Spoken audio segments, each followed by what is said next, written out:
What's going on, yo? Welcome back to Going for Two. After having about 30 or so minutes to kind of just calm down and kind of process what just happened when it comes to this Anthony Davis and Luka Doncic trade. As y'all can see, I'm still shaking because I have not found my tripod and all that. So I'm still vlogging it. Let me readjust. I am still vlogging my reaction and vlogging this video right now. So I just wanted to push this content out and push, the more details and stuff going on with this trade. So more as the time goes by, we're learning more and more about what in the world just happened. So the Dallas Mavericks, Luka Doncic did not request this trade. The Dallas Mavericks GM, Nico Harrison, said that, the big issue is that Luka is coming up on a supermax extension where he could be making about a little over $300 million. And the Mavericks, Nico Harrison, the GM, did not want to pay that man that money due to quote unquote conditioning. So they reached out to the Lakers and said, "Hey, how you feel about Luka? Give us AD and we'll make this trade because we know LeBron is getting up in age. We will give y'all Luka Doncic and we'll take Anthony Davis in a quote-unquote win-now move, despite making the finals last season and the Western Conference Finals 2 years prior to last season."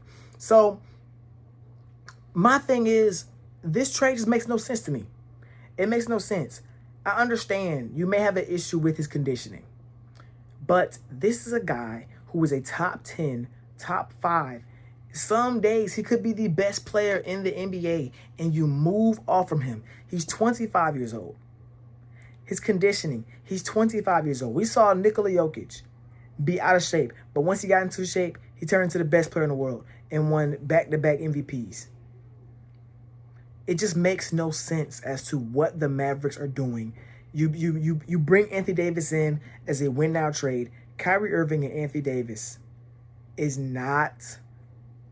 They're not winning they're not winning a NBA Finals unless Anthony Davis and Kyrie plays out of body along with the rest of that supporting cast. They are not winning an NBA Finals, and you traded away not just your present but your future. This is an absolute crazy move. I don't know what to expect next. I don't know what is happening in the NBA. I don't know what's going on at all. Moving on to the Lakers. The Lakers, I think this move is not, as much as, we're excited about hearing LeBron James and Luka Doncic play together. The Lakers made this move for the future. The Lakers made this move for life after LeBron James. And anybody who does not see that is being kind of naive. Luka Doncic, LeBron, we don't know how long we don't know how long he got now. But LeBron, I would say in about 2 or 3 years, maybe gone. And they were going to be in the dark ages with an Anthony Davis-led basketball team, which I don't know how good that team would have been. But a Luka Doncic-led basketball team, as we've seen, can get to the finals. And I think the Lakers thought about that, and they said, okay, we're going to make this move. We're going to push to make this move. Let's do it. Let's get it done. It's insane to me. I'm not going to lie, y'all. It is absolutely insane to me what just happened. I think the Mavericks I think this sets up more moves for them. Daniel Gafford has been made available in trades prior to the Derek Lively injury. But I think with this move for Anthony Davis, he's definitely gone because I don't see a way you keep him on your team. You still got Luka, you still got PJ Washington, the guys. I'm just not sure. I'm not really sure about what the Mavericks are doing. We're going to have to see. We're going to have to wait and see. The Utah Jazz were also included on this trade. They received, I want to say they received Hood Schifino and 2 second-round picks from the Lakers and from the Mavs. Markieff Morris and Maxi Kleber was also traded to the Lakers, and the Mavs, alongside with Anthony Davis, received the 2029 first-round pick. Which, once again, we don't know what that pick's going to look like. We don't know what this team in 2029 is going to look like. Because this, you never know. This could set up a LeBron James trade. This could set up them moving from LeBron James. And as crazy as that sounds, this could be the truth. This could be the truth. I want to talk a little bit about what things are going to look like on the basketball court for these two teams. The Dallas Mavericks. You lose Luka Doncic. Now, granted, they played a lot of their season this year without him, and they've been up and down without Luka Doncic in the lineup. They really hit their stride this season and was second or third in the West when Luka Doncic and Kyrie Irving were both healthy. And then when Luka got hurt for Christmas, they kind of fell off a little bit. I think they're 7th, 6th, 7th, 8th in the West right now. You bring in Anthony Davis, who's going to be out for at least 7 days with an abdomen injury. When he comes back, it's going to be interesting to see how the team looks. Kyrie Irving's playing really good basketball this year. P.J. Washington's been really good ever since Luka Doncic's injury. And you add Anthony Davis. That makes your defense so much better than it was. But the issue is you lose a absolute offensive juggernaut in Luka Doncic. So I envision the starting lineup being Kyrie, Klay Thompson.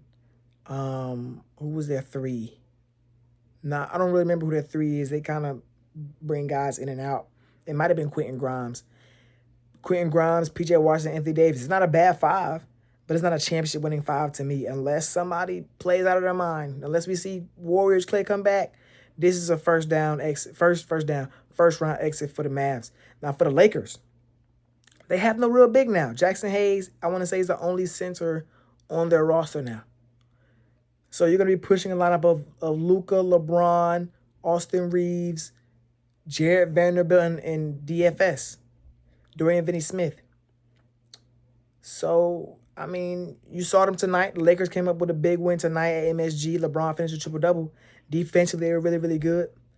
But I don't know, like you against the bigs and the guys that love to attack the basket in the West, you got to have a center. And I think Anthony Davis being that center, being that anchor in the paint was the best you're going to get, possibly. Yes, you bring in Luka Doncic, but how is Luka and LeBron going to mesh?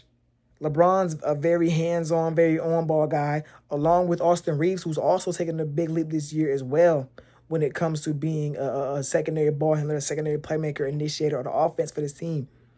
But now you got Luka Doncic, who you bring him in to have the ball a lot.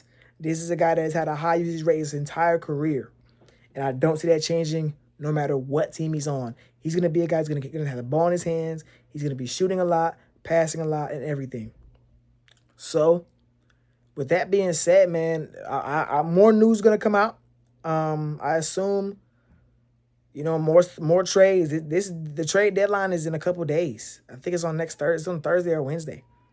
So we're far from done. This is just the first domino to fall, I assume.